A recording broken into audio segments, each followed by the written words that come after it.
les pères ne remplissent pas leur rôle. Et on en parlait tout à l'heure en antenne.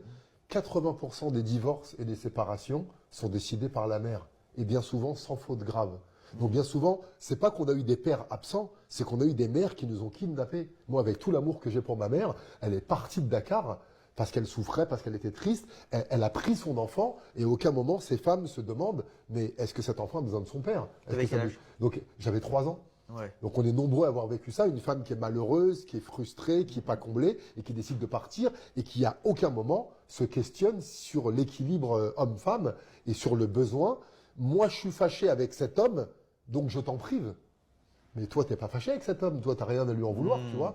Donc je crois aussi à le fait, oui, à l'absence des pères. Il faut pas oublier que, je l'ai redit encore, cette quatrième vague du féminisme, du féminazisme, où comme disaient certains humoristes, elles veulent pas l'égalité, elles veulent te couper les couilles et en faire un pendentif, tu vois.